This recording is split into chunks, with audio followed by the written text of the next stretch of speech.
और उसके आलोक में आयोग ने अपना विज्ञापन का प्रारूप तैयार लिया है और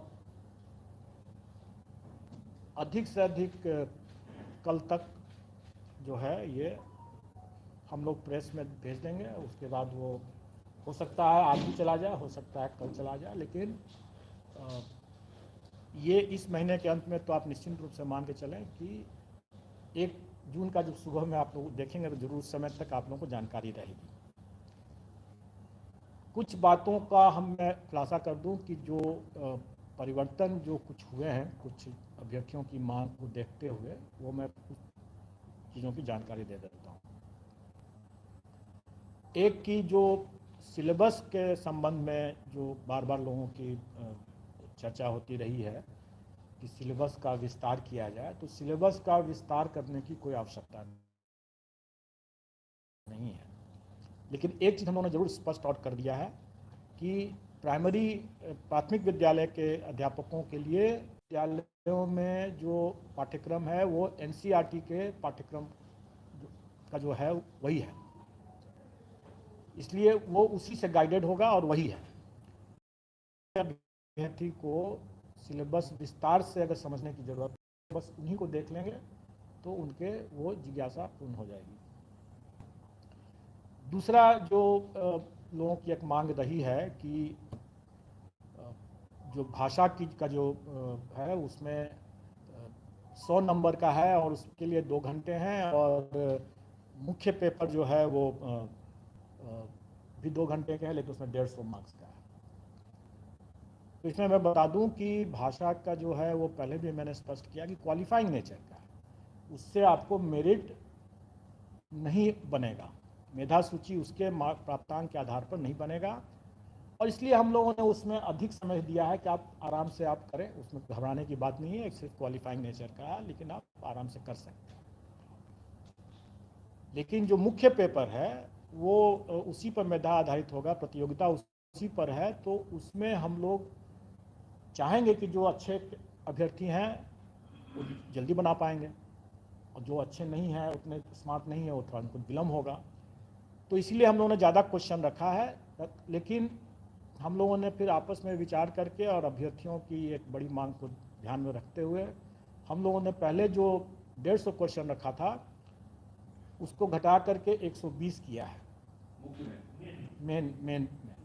और पहले जैसे 100 और 50 का था कि 100 में उनका नॉलेज टेस्ट था और 50 में उनका इंटेलिजेंस का टेस्ट था, उसको हमने वो ब्रेकअप को हमने 80 और 40 के रखा है और ये सभी मुख्य परीक्षाओं के लिए है। मतलब 120 क्वेश्चन रहेगा, 80 और प्लस 40। और ये भी मैं स्पष्ट कर दूं कि एक पद के लिए एक ही मेन पेपर है। कई बार लोग ये कहते हैं कि इतना व्यापक सिलेबस है कैसे पढ़ेंगे, तो ऐसा नहीं है कि उनको सभी पढ़ना है, उनको तो सिर्फ एक ही पेपर की तैयारी करनी है। अगर एक पद के लिए तैयारी कर रहे हैं तो एक ही पेपर की तैयारी करनी है, मेन पेपर। भाषा तो सबके लिए लागू है, वो तो क्वालिफाइंग नेचर का।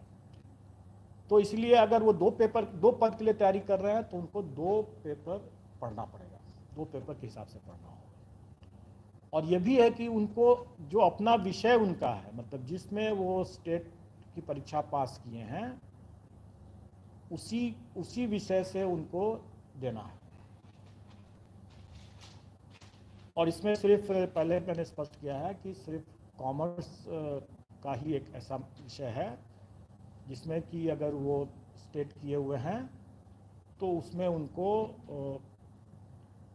विकल्प है विषय का, उसमें 3 विकल्प है, अकाउंटेंसी है और एक बिजनेस स्टडी है या एंटरप्रेन्योरशिप है और एक और है, वो आपको सब विज्ञापन में सब मिल जाएगा उसमें। तो ये बातें हुई पाठ्यक्रम के बारे में। अब इसके आगे ये हमें बताना है कि अभ्यर्थियों की एक और मांग जो सरकार के समक्ष गई थी, आयोग को भी लोग दे देते हैं, लेकिन एक्चुअली वो निर्णय सरकार को ही लेना है और सरकार ने संसूचित किया है और ये भी कल की बैठक में ही क्लियर हुआ है कि जो अपियरिंग कैंडिडेट हैं उनको भी हम लोग मौका देंगे। और अपियरिंग कैंडिडेट के लिए शैक्षणिक प्रशैक्षणिक अर्हता का कट ऑफ डेट जो होगा वो 31/8/2023 होगा। मैं फिर से इसको ज़रा स्पष्ट कर दूं कि ये डेट है कि इस तारीख तक अगर उनकी परीक्षा हो गई है, जो अर्हता संबंधी परीक्षा अगर हो गई है, तो वो आवेदन दे सकते हैं। उनका परीक्षा फल बाद में भी निकले तो कोई हर्ज नहीं है, उनको हम लोग भाग लेने का, इसमें आवेदन और प्रतियोगिता में भाग लेने का मौका दिया जाएगा। ये बिंदु लोग डिमांड करते रहे हैं और मैं समझता हूं कि अगर इस पॉइंट पर अगर किसी को अभी भी अगर कोई संशय है तो पूछ लेंगे। 31 अगस्त 2023 परीक्षा हो जानी चाहिए। यस, इस तारीख तक परीक्षा सिर्फ में उसको हो जानी है तो वो भाग ले सकते हैं। परीक्षा फल जब भी आएगा तब आएगा। ये वो छात्र होंगे जो टेट क्वालिफाइड किए होंगे, वही ना सर? जो भी अर्हता संबंधी परीक्षा है, अगर वो उनका पेंडिंग है, या तो परीक्षा नहीं हुई है या परीक्षा फल उसको नहीं मिला है, तो दोनों ही स्थिति में वो भाग ले सकेंगे, बशर्ते इस तारीख तक उनकी वो परीक्षा संपन्न हो जाए और उसमें वो भाग ले लें। सबके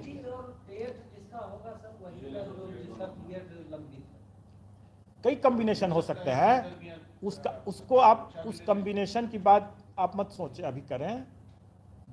कुछ के लिए कुछ लागू होगा, कुछ के लिए कुछ और लागू होगा, कुछ की कुछ और बातें होंगी।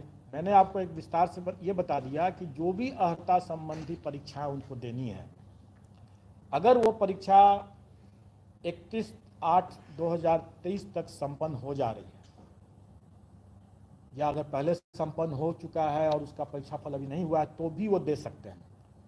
और परीक्षा फल उनको बाद में निकलता है तो भी वो दे सकते हैं, क्योंकि हम लोग जब उनका डॉक्यूमेंट वेरिफिकेशन के लिए, जब उसके कागजातों के प्रमाण पत्रों के सत्यापन के लिए जब उनको आमंत्रित करेंगे, तब उस समय उन्हें उस परीक्षा में का एडमिट कार्ड, जिसमें कि वो कह रहे थे कि हम 31 अगस्त तक अपियर हो रहे हैं, उसका एडमिट कार्ड दिखाना होगा और फिर उस समय उसका परीक्षा फल भी दिखाना होगा, जब हम डॉक्यूमेंट वेरिफिकेशन के लिए उनको बुलाएंगे। सर, यहाँ पे एक सवाल है, ये जो आप 31/8 का ये रख रहे हैं, बीएड वाले छात्रों, बीएड या डीएलएड का, वो बच्चे जो सेंट्रल गवर्नमेंट का सीटेट क्वालिफाइड होता है उसके लिए सिर्फ है या फिर सभी बीएड के लिए? मैंने क्या कहा? मैंने कहा कि अर्हता संबंधी कोई भी परीक्षा उनको, लेकिन ये नहीं हो सकता है कि अगर इस कट ऑफ डेट के बाद वाली परीक्षा में भी अगर वो बाद में अगर कोई परीक्षा होने जा रही है, अगले साल कोई परीक्षा होने जा रही है, तो आज झूठा डिक्लेरेशन दे करके वो अपियर हो जाएं, वैसा नहीं होगा। क्योंकि उसके लिए हम लोग और भी हम लोग उसको वचनबद्धता लेंगे, और अगर उसमें अगर वो बातें हैं कि नहीं उसने एडमिट कार्ड उसके पास में नहीं है उस तरह की परीक्षा का, तो फिर हम लोग उसको ब्लैक लिस्ट वगैरह करने की, गलत बयानी के लिए ब्लैक लिस्ट करने की बात करेंगे।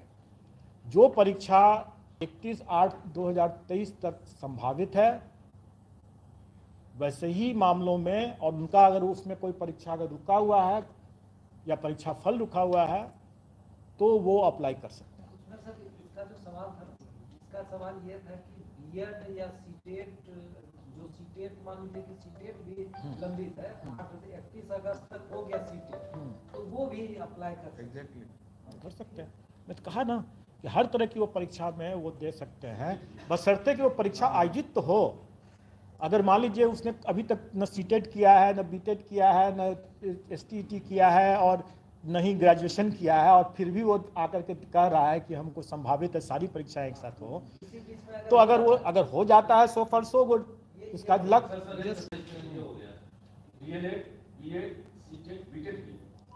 मैंने फिर से मैं बता रहा हूँ कि कोई भी परीक्षा अगर उसकी संभावित है तभी ना वो उसको उपयोग कर सकेगा, अगर संभावित ही नहीं है तो उसका उपयोग नहीं कर सकेगा। अगर वो संभावित ही नहीं है तो गलत बयानी कैसे कर सकता है वो? अब ये कहेंगे कि अगले साल वो परीक्षा होने वाली है, तो उसका दावा आज ही कर लें, वो गलत बात हो जाएगी और वो दावा नहीं कर सकेंगे। और वैसा अगर गलत करते हैं तो फिर वो अपना चांस गंवाएंगे ही नहीं, बल्कि आगे के लिए डिबार भी हो जाएंगे। ये एक छूट है, उनको ये छूट दिया गया है कि वैसे कैंडिडेट जो कि वाकई में इसका लाभ लेने के लिए योग्य होंगे, मतलब कि उनकी परीक्षा, जैसे बहुत सी परीक्षा अभी जान रहा हूँ कि जैसे बीएड की परीक्षा है, अभी बीएड पटना यूनिवर्सिटी से भी कल हम लोगों ने चर्चा किया कि बीएड की परीक्षा अभी हो गई है शायद, और उसका परीक्षाफल अभी घोषित नहीं हुआ है। तो स्वाभाविक है कि ये परीक्षाफल बाद में घोषित अगर होता भी है, चाहे 15 दिन में हो, 1 महीना में, 2 महीना हो, जब भी हो, हम उनको मौका देंगे, क्योंकि परीक्षा हो गई है संपन्न। तो परीक्षाफल निकलने में अगर विलम्ब भी अगर होता है तो उसके लिए हम उसको दीवार नहीं करेंगे, उसके लिए हम वंचित नहीं करेंगे, हम उनको मौका देंगे। ये कट ऑफ डेट की बात हो गई। अब मेरा एक लोगों से ये अनुरोध है कि बहुत बार लोग गलत अटकलबाजी के आधार पर लोग जो समाचार डाल देते हैं उससे थोड़ा परहेज करें। और एक बड़ा एक मामला एक आ रहा है जिसमें लोग ये प्रचारित कर रहे हैं कि जब आयोग आज तक मात्र साल में या इतने वर्षों में कुछ ही हजार नियुक्तियां जब कर पाई हैं, तो यह आयोग 1,70,000 नियुक्ति करने में 5 वर्ष से 10 वर्ष और कुछ कितने वर्ष लगाएंगे लोग। अब मैं ये कहूँ कि अगर हम कंबाइंड सिविल सर्विसेज में करीब 6 लाख अभ्यर्थी भाग लेते हैं और फाइनली सिलेक्शन जो होता है वो 800, 900, कभी 300 इस तरह से होता है, तो क्या बाकी अभ्यर्थियों का हम मेरिट लिस्ट नहीं बनाते हैं? उनके कॉपीज का या ओएमआर शीट का हम इवैल्यूएशन नहीं करते हैं? हम तो करते ही हैं। हमको अगर 6 लाख लोगों का अगर परीक्षा देगा तो सभी 6 लाख लोगों का हमको ओएमआर शीट का इवैल्यूएशन तो करना ही है। अब वैकेंसी जितना रहेगा हम उतना पास ऑन कर देंगे। हम तो सभी 6 लाख का करते ही है ना, उसके लिए हम 5 साल तो नहीं लेते हैं। तो इस तरह का जो गलत बयानी जो लोग कर रहे हैं, लोगों को गुमराह कर रहे हैं। और अगर उसमें अगर आप लोग भी अगर वैसा साथ देते हैं तो आप लोग भी उसके हाथ की कठपुतली बनते हैं। तो आप समझ लें कि हास्यास्पद स्थिति है कि नहीं है। क्या हुआ, इससे तो यही पता चलता है कि ऐसे बोलने वाले लोग और ऐसे कुतर्क देने वाले लोग जो हैं वो पब्लिक को क्या समझते हैं, महाबेवकूफ समझते हैं। तो खैर ये उनकी सोच है। मैं आपको ये बता दूं कि इसमें आप लोग समझ चुके हैं, आप लोग हंस रहे हैं तो आप लोग समझ चुके हैं कि हम अगर 6 लाख लोगों की परीक्षा लेंगे तो हम सभी का नाम मार्किंग करेंगे, सभी का नाम मेरिट बनाएंगे। कितने सिलेक्शन हुए, 5 साल नहीं लेंगे हम। जैसे मैंने पहले ही बताया था कि अगर हम कंबाइंड सिविल सर्विसेज का अगर 1.5 महीने में रिजल्ट निकालते हैं तो इसमें हमारी करीब 4 परीक्षाएं हैं, क्योंकि तीन तरह के पद हैं और एक क्वालिफाइंग नेचर का है। तो क्या हम 4 गुना समय लेंगे? नहीं, हम उसमें 2 से 3 महीने में हम लोग इसका रिजल्ट निकाल देंगे और निश्चित तौर पर इस कैलेंडर ईयर में हम रिजल्ट निकाल देंगे। अब रही बात कि आवेदन, हम लोग इसको आमंत्रित करने का डेट थोड़ा आगे रखेंगे, क्योंकि इसमें कई इसमें रिलैक्सेशन की बातें, जैसे एज के लिए कट ऑफ डेट 1/8/2023 है और ये शिक्षक नियमावली से जो नियुक्ति नियमावली है उसी में है ये दिया हुआ। न्यूनतम और अधिकतम दोनों के लिए यही कट ऑफ डेट है, लेकिन इसके बाद इसमें अलग अलग श्रेणी के लिए अलग अलग मामलों में इसमें कट ऑफ डेट के बाद रिलैक्सेशन भी अलग अलग है। किसी में 10 साल है, किसी में 14 साल है, किसी में 11 साल है। भूतपूर्व सैनिक के लिए कुछ और है। तो इसमें कई ऐसे हैं जिसको लेकर के हमें अपने आवेदन, ऑनलाइन आवेदन, क्योंकि हम ऑनलाइन ही लेंगे, इसमें ऑनलाइन आवेदन को तैयार करने में हम लोग को समय लगेगा उसके लिए। लेकिन हम ये भी कह रहे हैं कि जो अभ्यर्थी इसमें आवेदन देंगे ऑनलाइन और जिनका परीक्षा फल निकला हुआ है और बाकी जो प्रमाण पत्र, जैसे उनको अपने आरक्षण संबंधी जो प्रमाण पत्र हैं, ईडब्ल्यूएस संबंधी प्रमाण पत्र हैं, डोमिसाइल संबंधी प्रमाण पत्र हैं, उनको वो आवेदन के साथ अटैच करना अनिवार्य है। ये नहीं होगा कि हम बाद में दे देंगे, अभी हमारे पास नहीं है, अब डिक्लेयर कर देते हैं, लोग बाद में बोलते हैं कि हम ला रहे हैं, नहीं लाते हैं। इसमें हम लोग ये कर रहे हैं कि नहीं, आपको उसी के साथ ही देना है। अगर आपके पास में नहीं है तो आपको 15 दिन का टाइम रहेगा, आप बना लीजिए, आप बनवा लीजिए इस। लेकिन जब आप जमा करेंगे आवेदन, तो आप सभी दस्तावेज के साथ जो प्रमाण पत्र आपके हैं, परीक्षा फल अगर निकला हुआ है तो वो भी है, वो सभी को की छायाप्रति आपको लगा करके ही देना है। बाद में उसमें लगाने का या जमा करने का मौका नहीं दिया जाएगा। बाद में सिर्फ जो प्रमाण पत्र आप लगाए हैं, सिर्फ उसी का मूल प्रति आपको सत्यापित कराना होगा।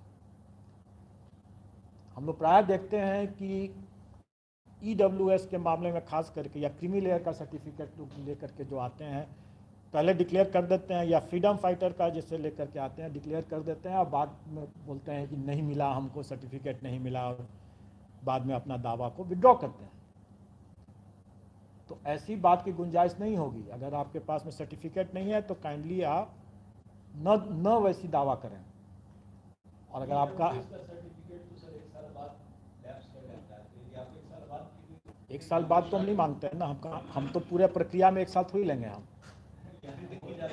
अभी हम इसकी बात करें, एक साल का हम समय नहीं लेने वाले हैं। आपका आवेदन के समय में आपके पास में जो भी सर्टिफिकेट होगा, आपके पास में जो भी सर्टिफिकेट होगा, आप तभी आप अप्लाई करें। जो आप दावा कर रहे हैं उसका सर्टिफिकेट आपके पास में होना चाहिए। आपके पास में अगर परीक्षा फल नहीं है तो स्वाभाविक है कि आप उसका दावा नहीं कर सकते हैं। तब आपको आपके पास संभावित जो परीक्षा होने वाली है, या आप ये घोषणा आपको देना होगा कि अगर आपने परीक्षा दे दिया है और आपके पास में सर्टिफिकेट अभी नहीं मिला है, प्रमाण पत्र, तो आपको ये अंडरटेकिंग देना होगा कि आपने परीक्षा दे दिया है या परीक्षा होने वाली है और आप उसमें देने वाले हैं, और आप समय पर आप जब मांगा जाएगा तो सत्यापन के समय में आप मूल दस्तावेज दे पाएंगे, अन्यथा आपकी पात्रता नहीं मानी जाएगी, स्वीकार नहीं की जाएगी। ये चीज़ उनको देना होगा अंडरटेकिंग। रिजर्वेशन और डोमिसाइल कितना पुराना चलेगा? देखिए, रिजर्वेशन की बात जो है, आरक्षण तो अगर ईडब्ल्यूएस का जैसे उन्होंने वही कह ही दिया कि 1 साल का है, लेकिन अगर दूसरे जो वर्टिकल रिजर्वेशन जिसके कहते हैं जाति आधारित जो आरक्षण है, उसमें मैं समझता हूँ कि डेट का तो कोई है या एनसीएलसी जो क्रीमी लेयर का अलग रहेगा, जो क्रीमी लेयर रहता है वो करंट होना चाहिए। आ रहा है उसमें रहता है, तो जिस ईयर में आप अप्लाई कर रहे हैं उसका तो होना ही चाहिए। ये दोनों चीज़ें हैं, लेकिन मान लीजिए अगर रिजर्व कैटेगरी एससी एसटी के लिए कोई बार नहीं है। एससी के लिए एक बार है कि उसके साथ रेसिडेंशियल जरूरी है। ईडब्ल्यूएस वाले में सर, जैसे वो देंगे तो 2023-24 का देंगे ना, 22-23 का देंगे, 22-23 का देंगे। ओबीसी का क्या होगा सर? उसका करंट होना चाहिए, करंट होना चाहिए। और इसके लिए हम लोग मौका दे रहे हैं, और इसलिए हम कह रहे हैं कि आपको विज्ञापन निकाल रहे हैं, विज्ञापन में आप पढ़ लें सब लोग अपना, और जिनको जो जो प्रमाण पत्र नहीं है उनके पास में, तो ये इस दरमियान वो इकट्ठा कर लें अपना। और इसीलिए हम उन लोगों को टाइम भी दे रहे हैं, और इस बीच में मेरा ऑनलाइन सिस्टम भी तैयार हो जाएगा, तो वो हम बताएंगे आपको। हम मान के चलते हैं कि हम लोग करीब 2 सप्ताह का टाइम उनको दे सकते हैं, और भी उसके बाद आवेदन जमा करने में भी उसको कुछ टाइम मिलेगा, तो 2 से 3 सप्ताह का हम लोग आवेदन जमा करने का भी समय देंगे। कहने का मतलब है उसकी व्यवस्था भी कर लें, ताकि जब वो अप्लाई करें तो उनके पास में सभी डॉक्यूमेंट रहे उस समय, बाद में दौड़ धूप करने की जरूरत न पड़े उनको, अब बाद में वो कठिनाई न हो। अब रही बात कि ये नेगेटिव मार्किंग की जो बात आपने जो किया,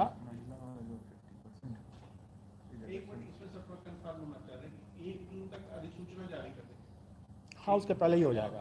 और रजिस्ट्रेशन जो है इसके 2 सप्ताह के बाद 15 दिन हम ऑनलाइन देखिए रजिस्ट्रेशन और आवेदन हम लोग पहले जो अलग अलग तिथि पर करते थे वो हम लोग अलग अलग तिथि पर नहीं करेंगे, एक ही साथ करेंगे। तो ये 15 जून के आसपास। हाँ, उसके आसपास। तब तक लोग भी अपनी तैयारी कर लें, हम भी अपनी तैयारी करेंगे और अभ्यर्थी भी अपनी तैयारी कर लें, आप प्रमाण पत्र सब इकट्ठा कर लें। अब रही बात की एक और पॉइंट है आरक्षण से ही संबंधित कि नियमावली में ही दिया हुआ है कि महिलाओं के लिए जो प्राथमिक विद्यालय के मामले में प्राइमरी स्कूल में वो 50% आरक्षण है महिलाओं के लिए। और उसका वैसे भी पूरा जो ब्रेकअप है, जो पद की जो रिक्ति के रोस्टर वाइज मतलब आरक्षण कोटिवार, वो भी हम लोग वेबसाइट पर डाल देंगे और उसमें लोग देख सकते हैं कि किस विषय में किस किस कैटेगरी आरक्षण कोटिवार सब देख सकेंगे। उसमें कुछ जो छूट, जितनी तरह की छूट है वो विज्ञापन में आप पढ़ लेंगे, जैसे विषय के हिसाब से भी, जैसे कंप्यूटर के मामले में भी लोगों की जिज्ञासा थी और कितना प्राप्तांक क्या है, वो सारा डिटेल्स जो है वो आपको विज्ञापन में मिल जाएगा। आपको उसमें जितना भी डिटेल्स है उसमें इतने ढेर सारे, अगर मैं उसी की परीक्षा ले लूँ अगर, तो शायद उसमें भी हम लोग भी फेल कर जाएंगे, क्योंकि इतने ढेर सारे उसमें हैं पॉइंट्स। और यही कारण था कि थोड़ा टाइम भी लग रहा था, स्वाभाविक है, इतने ढेर सारे कंडीशंस हैं और इतने वैरायटी इतने ज़्यादा हैं कि ये इसको समझना, एक बार में समझना और एक बार में समझ करके उसको लिखना, उतारना कंडीशंस को और उसके हिसाब से सॉफ्टवेयर को ही बनाना है मुश्किल बात, लेकिन समय लगा, देर आए दुरुस्त आए वाली बात है। तो अभी हम लोग तैयार हैं इसमें। अब रही बात की ये कट ऑफ, इसलिए ये आपने कहा नेगेटिव मार्किंग के लिए, इस पर भी लोगों ने बहुत चर्चा किया कि मतांतर है, मतांतर है। ऐसा कोई मतांतर नहीं है, किसी भी बिंदु पर कोई मतांतर नहीं है। और सबकी सहमति से और अपने अपने क्षेत्राधिकार से, जिसको जो क्षेत्राधिकार है, विभाग का, आयोग का जो क्षेत्राधिकार है, उसके उन सीमाओं में रहते हुए और आपस में विचार विमर्श के बाद ही कोई निर्णय लिया जाता है, तो इसमें नेगेटिव मार्किंग रहेगा, मेन पेपर में नेगेटिव मार्किंग रहेगा। और कोई उसके बारे में जब हम भी जब क्लियर हो जाएंगे तो आपको बता देंगे, राइट। क्योंकि कुछ बातें ऐसी हैं जो कि समय आने पर जरूर बता दिया जाएगा और कैंडिडेट्स को हम लोग एग्जामिनेशन देने के पहले उनको जरूर बता देंगे। लेकिन उससे आप स्वयं सोचें कि उससे क्या हमारे परीक्षा की तैयारी में कोई अंतर आएगा क्या? हम 4 लें ऑप्शन दें, 5 ऑप्शन दें, उससे क्या फ़र्क पड़ता है? परीक्षा की तैयारी तो आदमी को ईमानदारी से अपना करते ही रहना है ना। और नेगेटिव मार्किंग है तो मैं समझता हूँ कि थोड़ी सी सीरियसनेस तो ऐसे ही आ जाएगा।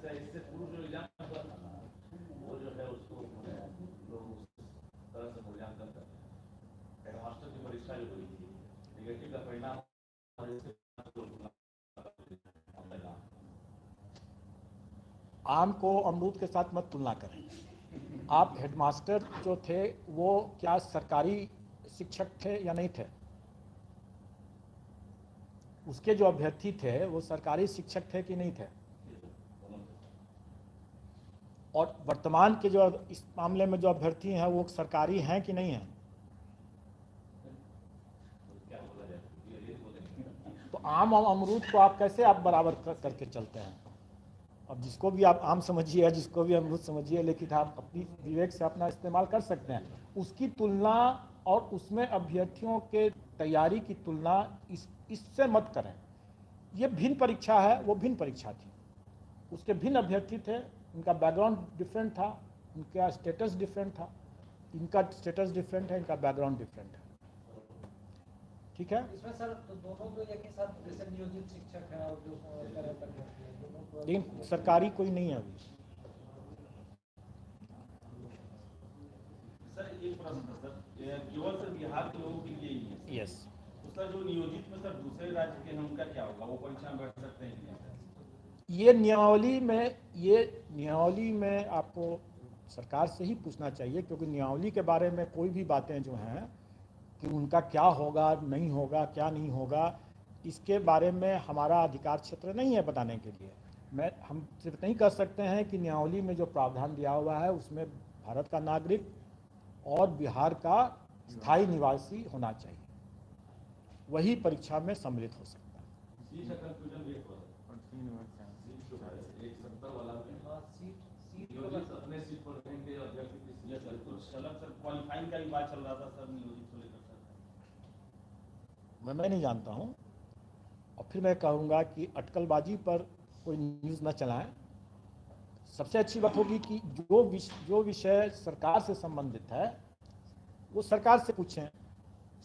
जो विषय हमें तो 1,70,000 समथिंग का हमें जो अधियाचना प्राप्त हुई है, हम उसके आलोक में अपनी बात बता रहे हैं। अब ये उसमें नियोजित शिक्षक का पद है नहीं है, उसको क्या किया गया है, इसके बारे में तो आप सरकार ही बता सकती है, हम नहीं जानते हैं और इस हमें जानना भी नहीं है। जाति प्रमाण के साथ साथ आवासीय भी जरूरी होगा, समझ स्वाभाविक है, अगर हमें स्थायी निवासी लेना है बिहार का तो हमको उसका आवासीय जो है प्रमाण पत्र की आवश्यकता पड़ती ही है और पड़ेगी। अब जैसे कोई व्यक्ति रेंट में रहता है तो उसका जो अगर ये यहाँ बनेगा वो अस्थायी बनता है। हमें स्थायी निवासी चाहिए। तो बच जाता है अस्थायी निवासी का। पिछली जो परीक्षाएं हुई है उसमें बिहार राज्य की जो महिला उम्मीदवार है उनको कुछ खास पात्रता परीक्षा उसमें परसेंटेज का छूट दिया है जनरल में, उसको कैरी करेंगे या?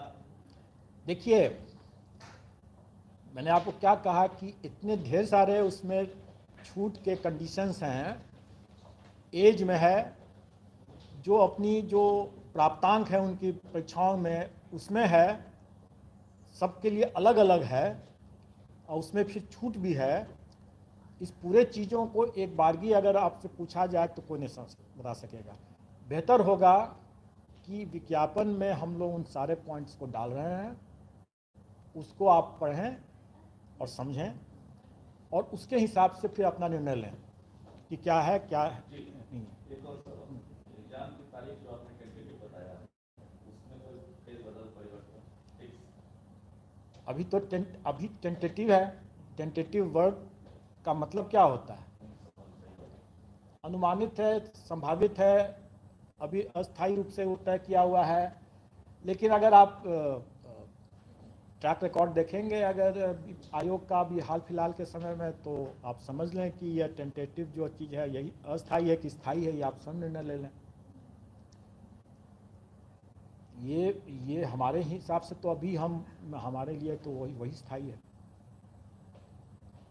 और इसका कारण इसलिए हम लोगों ने उसको पहले घोषित कर दिया और पाठ्यक्रम भी हम लोगों ने पहले घोषित कर दिया, क्योंकि अभ्यर्थी उनको पर्याप्त समय मिल सके और वो अपने पढ़ाई पर ध्यान दें, अपनी तैयारी पर ध्यान दें और इधर उधर के अफवाह पर ध्यान न दें। मुझे आप लोग से भी बार बार अनुरोध है कि ऐसे कुतर्क जो अभी मैंने जिसकी चर्चा किया और कुछ और भी जो अनावश्यक, अगर हमारे और विभाग के बीच में मतांतर नहीं है, आप लोग शायद चाहते हो ऐसा तो अब दूसरी बात है, लेकिन हमारे विभाग के बीच में कोई मतांतर नहीं है। लेकिन आप कल या परसों जब विज्ञापन आपको जब देखने को मिलेगा तो आप स्वयं समझ जाएंगे कि इतने ढेर सारे कंडीशंस को देख करके उसमें जो माइंड अप्लाई करना होता है, कितने बिंदुवार उसको जो समझना होता है, उसके डिटेल्स को बिना समझे हुए, उसका इंट्रिकेसीज को बिना समझे हुए उसको तैयार नहीं किया जा सकता है।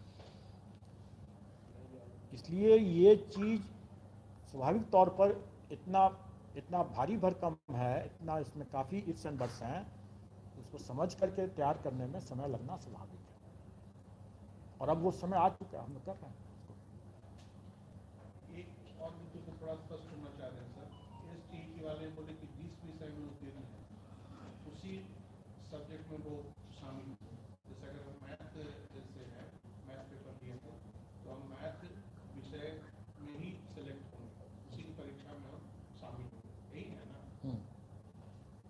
अगर STET आपने एक और मैं इसको थोड़ा सा और खुलासा कर दूँ, वैसे कल या परसों विज्ञापन में आप लोग देख मिल जाएगा। STET पेपर 1 जो है वो हाई स्कूल के लिए है और पेपर 2 जो है वो हायर सेकेंडरी के लिए है। पेपर 1 में अगर हमने मैथ्स लेकर के दिया है तो हम हाई स्कूल के लिए हम मैथ्स में ही हम अप्लाई कर सकते हैं, दूसरे में नहीं कर सकेंगे।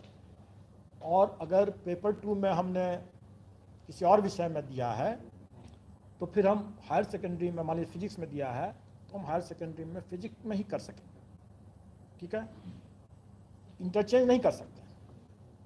तो उसकी पात्रता आपकी है, स्टेट 1 आपने जैसे पेपर 1 क्लियर कर रखा है तो आप योग्य हो गए, लेकिन उसी विषय जिसमें आपने क्लियर किया, दूसरे में आप नहीं अप्लाई कर सकते। एक और सवाल, आपने इशारों में उनका नाम नहीं लिया लेकिन इशारा वही था कि इतनी बड़ी संख्या में परीक्षार्थियों की परीक्षा कैसे लेंगे, तो उन्होंने सवाल आया तो इस तरह का बयान दिया। आप नाम जानते हैं? मैं नहीं जानता हूँ नाम, मैंने जो सुना है मैं आपको आप हाइपोथेटिकली मान लीजिए, लेकिन मैं आपको बता रहा हूँ कि अगर इस तरह की बातें अगर उठती है, सुनी सुनाई बातें, अब किसने कहा क्या कहा उस पर मैं नहीं जा रहा हूँ। मैं आपको खुद बोल रहा हूँ कि आप स्वयं सोचें इस बात को कि जब अगर हम 6 लाख लोगों का एग्ज़ाम लेते हैं तो हम सब 6 लाख का मूल्यांकन करते हैं ना।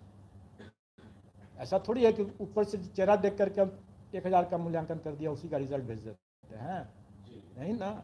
हम तो 6 लाख का मूल्यांकन करते हैं, और उसमें से जितना डिपार्टमेंट को जितना वैकेंसी के हिसाब जितना चाहिए उतना ले लीजिए उसमें से।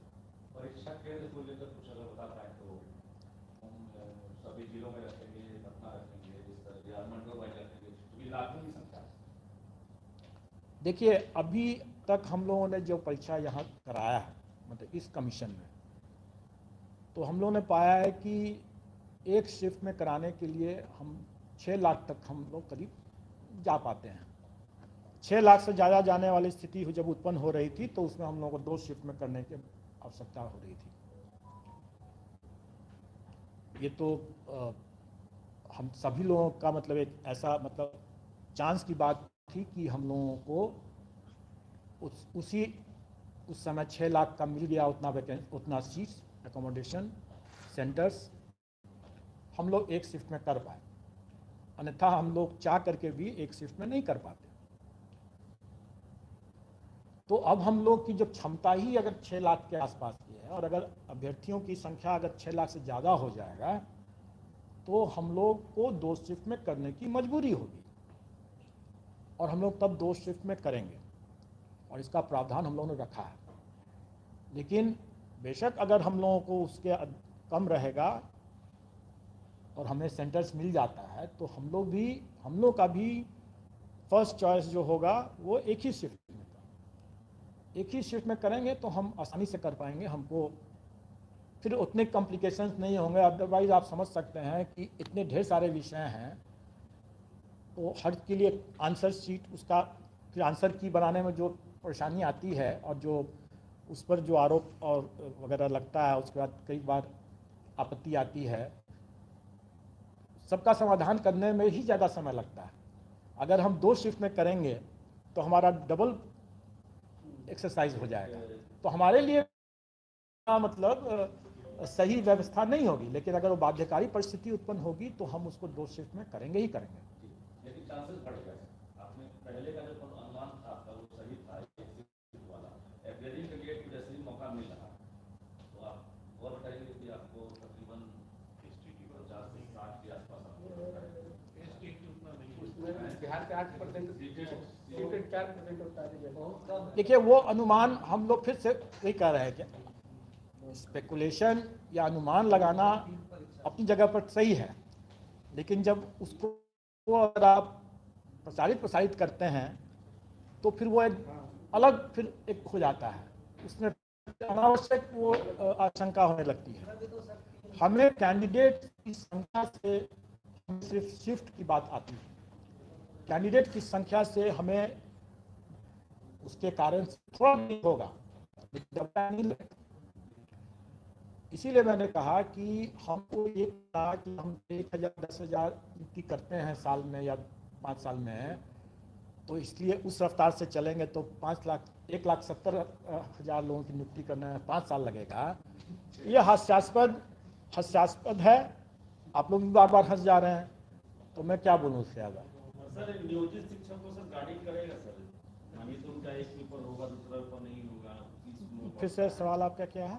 सर जो नियोजित शिक्षक इसमें भाग लेंगे परीक्षा में सर, तो वो लोग भी सर गाइडिंग में रहे हो सकते हैं क्या? मानिए सर दूसरा पेपर उनका है, एक पेपर ही दे रहे हैं परीक्षक, इस बार तो वो भी सर अभ्यर्थी ही मतलब अपने ही इन्विजिलेशन भी करेंगे और नहीं सर ऐसा नहीं होगा। वो निराधार है, उसको ऐसे ही मतलब स्वाभाविक बात है कि हम कैंडिडेट्स को इससे ही इन्विजिलेशन कराएं। ऐसा भाई भतीजावाद हम लोग को नहीं करना है। नहीं सर, जैसे एक पेपर के लिए मानिए सर वो हायर सेकेंडरी के लिए दे रहे हैं, तो फिर मिडिल स्कूल का जो है उस पेपर में वो गार्डिंग में रहेंगे, मानिए वो नहीं एग्जाम। पहली बात कि हम लोग ये समझ रहे हैं कि जो प्राइमरी स्कूल में जो अभ्यर्थी जो देंगे उसमें से कई अभ्यर्थी भी होंगे, क्योंकि नौकरी चाहिए लोगों को, तो कई जो बेरोजगार हैं तो वो सभी में देना करेंगे। अगर योग्य हैं तो सभी में और दे भी सकते हैं, उनको छूट है। और इसी कारण से हम लोग अलग अलग तिथि पर कर रहे हैं। स्वाभाविक है कि कैंडिडेट्स को हम इन्विजिलेशन के लिए तो बिल्कुल नहीं लगाएंगे, कभी भी नहीं लग ऐसा हो सकता है। मतलब ये क्लियर हो गया बिहार के नियोजित टीचर शिक्षक और परीक्षक नहीं, जो अभ्यर्थी होंगे, अभ्यर्थी कैटेगरी के लिए आ सकते हैं, वो कभी भी वो शिक्षक नहीं बनेंगे। और इस पर भी मंथन हो चुका है। अब सब चीज़ का खुलासा मैं नहीं कर सकता हूँ, लेकिन मंथन इस पर हो चुका है और हम लोग की इतनी क्षमता है कि हम लोग, और ये क्षमता भी हमें फिर से शिक्षा विभाग से ही मिलेगा या दूसरे विभाग से मिलेगा। कॉलेजेस भी तो हैं शिक्षा विभाग के अधीन में। हमारे कई पंचायत के, ग्रामीण विभाग के कई अन्य विभाग हैं जिनका प्रेजेंस और लार्ज नंबर में है लोग, उसमें ऑफिसर्स हैं, लोग हैं, स्टाफ हैं उसमें। हमें उन लोगों को रोपिन करना है, और चूंकि सरकार का ही काम है ये और सरकार का सहयोग और निर्देश रहेगा ही, तो सेंटर्स भी और जिला पदाधिकारीगण से भी ये अनुरोध भी रहेगा और अपेक्षा भी है ये, और उनका कर्तव्य भी है कि इसमें सहयोग करें और उपलब्ध कराएं, और सेंटर्स भी उपलब्ध कराएं, शिक्षक भी उपलब्ध कराएं जो न्यूट्रल शिक्षक हों। कभी भी कैंडिडेट और शिक्षक वही नहीं होगा। और कुछ सर अपीयरिंग सर दे रहे हैं, इसमें होगा सर बीपीएस में भी, सर सिविल सेवा में भी अपीयरिंग पर विचार हो सकता है क्या सर? देखिए, आपने अच्छा किया ये प्रश्न पूछ लिया, लेकिन इसका जवाब हम भी खोज रहे हैं। और जैसे मैंने कहा कि हर परीक्षा से हम लोग कुछ सीख लेते हैं, कुछ सबक लेते हैं, और उसके लिए कुछ स्टैंडर्ड्स बनता है, उसका उपयोग अन्य परीक्षाओं में भी करते हैं। शिक्षक परीक्षा में भी हम लोग करेंगे, जो पहले से अनुभव लिए हैं, जो स्टैंडर्ड्स बनाए हैं उसका उपयोग करेंगे। और इसमें जो हम लोग सीख ले रहे हैं, खास करके ये कट ऑफ डेट, और 2 तरह के कट ऑफ डेट हुए इस परीक्षा में। एक कट ऑफ डेट एज से रिलेटेड, जो कि 1/8/2023 हुआ, जो नियमावली के हिसाब से जो परीक्षा का वर्ष है या नियुक्ति का वर्ष है, अध्याचना का वर्ष है, उसका 1 अगस्त होगा एज के लिए कट ऑफ, ये नियमावली में दिया हुआ है। तो ये अच्छा एक प्रावधान है। इसमें एक स्थायित्व आता है कि भाई हर कैंडिडेट को हर बार समझ में रहेगा कि मेरा ये कट ऑफ डेट ये है, तो हर साल अगर परीक्षा हो रही है तो लोगों को क्लियर पहले से रहेगा। ये एक अच्छा प्रावधान है। उनको हम सोचेंगे कि क्या हम अन्य परीक्षाओं में भी, आगे की अन्य परीक्षाओं में भी इसको शामिल कर सकें, यही प्रावधान लागू कर सकें कि नहीं कर सकें, इस पर हम लोग सोचेंगे, और जब निर्णय होगा तो फिर संसूचित भी करेंगे। उसी तरीके से इस बार हम लोगों ने जो जिनका परीक्षा फल नहीं निकला है, अपीयरिंग कैंडिडेट्स की बात जो हो रही है, अपीयरिंग कैंडिडेट्स के लिए हम लोगों ने कट ऑफ डेट 31/8/2023 रखा है। तो ये हम लोगों के लिए भी पहला अनुभव होगा, इसमें हम लोग लागू किया, और ये अभ्यर्थियों की मांग पर ही हम लोगों ने लागू किया है। और इसको भी अगर हम आयोग की अन्य परीक्षाओं में लागू करेंगे, नहीं करेंगे, या करेंगे तो किस तरह की यही डेट रखेंगे कि कोई दूसरा डेट रखेंगे, ये हम लोग देखेंगे। दूसरे आयोगों का भी हम लोग प्रावधान को देखेंगे, यूपीएससी के भी प्रावधान को देखेंगे, और फिर उसके हिसाब से हम लोग इस पर विचार करेंगे। लेकिन इस पर मनन चिंतन करके हम लोग कुछ निर्णय करेंगे। क्या करेंगे वो अभी बताना थोड़ा प्रीमैच्योर होगा। ठीक है,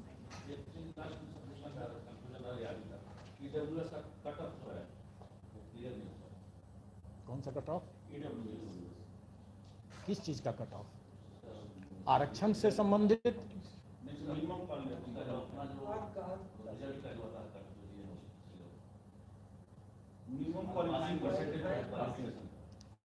आपको बाकी का क्लियर है क्या? अभी मैंने क्या कहा कि इतने ढेर सारे उसमें इफ्स एंड बट्स हैं कि आप उसको विज्ञापन जब देखेंगे तो उसमें जो लिखा रहेगा उसके हिसाब से अब फिर आप करेंगे, अब फिर बताएंगे कि क्या है और क्या नहीं है। ठीक है, लेकिन जो चीज़ नहीं है वो होना है कि नहीं होना है, इसके बारे में जो अर्हता संबंधित जो भी क्राइटेरिया है वो शिक्षा विभाग का ही रहेगा, सरकार का ही रहेगा। ठीक है, मोटामोटी काउंटडाउन शुरू हो गया है, बस यही माना जाए।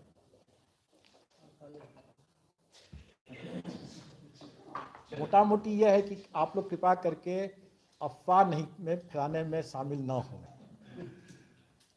ठीक है, क्योंकि कल की बैठक बेनतीजा नहीं थी। कल की बैठक का ही सारा नतीजा तो आज है। ये बेनतीजा चलाने वाला जो ज्यादा सवाल पूछ रहा है क्या सर? आप लोग देखिए, बहुत बहुत धन्यवाद।